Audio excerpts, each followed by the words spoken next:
minutes to talk to you about something that has been on my mind. I just want to help somebody out there today. I just want you to know, those of you who are having a little trouble with your weight is going up and down, in and out, and upside down, and taking you on a whirlwind. I just want to ask you a question.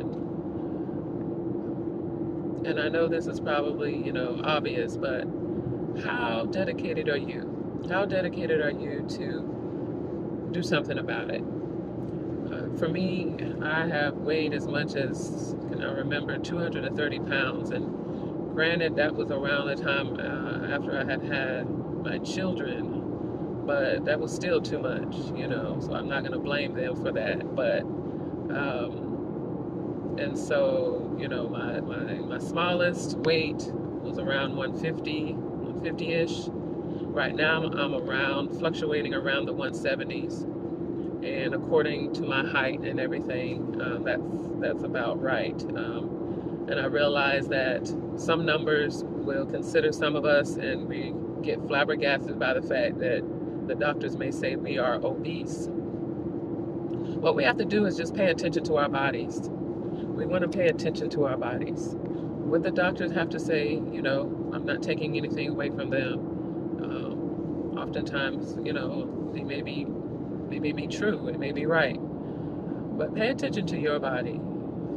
Think about some different things that you can do. I'm pretty sure if we were all honest with ourselves, there are things that we are ingesting, whether it's eating or drinking, that are not good for us. And I know people adopt, you only live once, and I'm going to eat what I want to eat. And then sometimes, like I used to say, I'm going to eat what I want to eat, and then I'm going to exercise.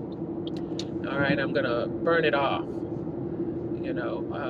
For some people that may work, but some of us it does not, and that's because of our bodies, our body types. I was just watching a video on metabolism, and everybody's metabolism is different. The way everybody's body breaks down food is going to be different.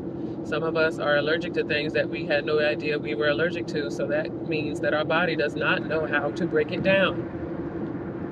Think about someone who is lactose intolerant or someone who is allergic to nuts. Those are some of the things that people oftentimes equate being alert, having an allergy, right? I can't see me. But,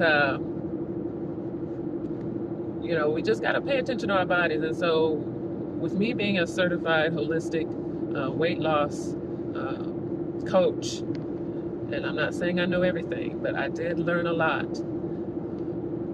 Contact me and I can kind of help you.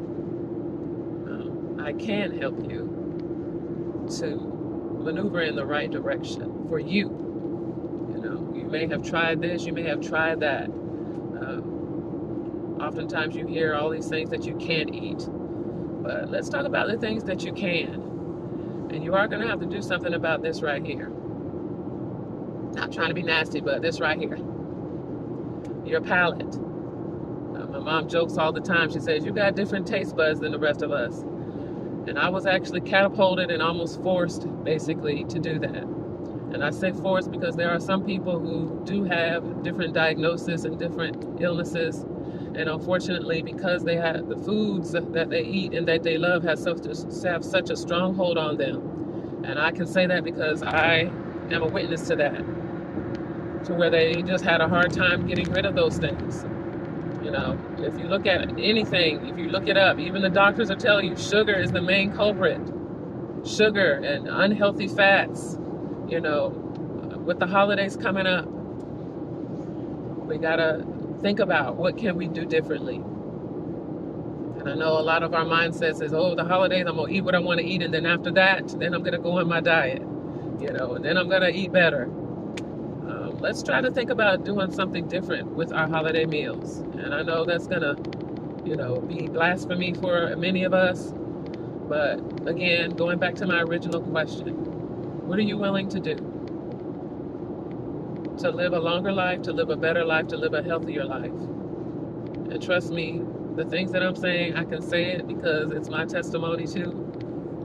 So I'm not trying to throw shade, and I'm not trying to be funny, because you all know that I'm a lover, not a fighter. But we're going to have to put down some of those things, guys. We're going to have to get it set in our minds that I can't eat that anymore. I can't eat that anymore. Bishop was talking about it last night. When God tells us something, you know, and I'm sure God is whispering in a lot of our ears. Some of you all like, I don't hear nothing from him, and that's fine. You know, well, I might not be talking to you, but there are some of us who God has been whispering in our ear because he's such a gentle and a gentleman, you know, that we need to stop eating certain things so that we can be healthier. But Bishop was saying he tells us to do it. You know, so even though I'm doing it, that doesn't mean my husband or my daughter is going to do it. You know, yes, I'm going to try to, you know, encourage them to eat certain things and eat healthier, but if God is telling me to do something, he's talking to me. So he was talking about God telling us to wake up at 5 in the morning. You know, he didn't tell the whole family. You know, it was funny because he said, all right, y'all, we have to get up at 5 in the morning to pray. But God didn't say we, he said us. So who out there has God told you to, you know, you might need to stop eating that. You might need to stop drinking that. Or maybe you don't need to eat as much of that. Because diets don't necessarily altogether mean that you just can't eat, you know, something 100% of the time unless that is the case. Like I know 100% of the time I do not need to be eating nothing with dairy. My body does not break it down very good. I'm not going to put a name on what it is, you know, but if you know your body doesn't break something down very good, you have some type of adverse effect from it, then that means your body doesn't need it. Or your body doesn't need as much of it. It just depends. Everybody, like I said, is going to be different, and everybody has a different story, testimony, and journey. But think about what it is that you don't need to be eating anymore. What it is you don't need to be drinking anymore. What it is you don't need to be doing anymore. All right. So, all right. That's all I had to share for today. I love you. There's nothing you can do about it. And remember that you can do all things through Christ who strengthens you.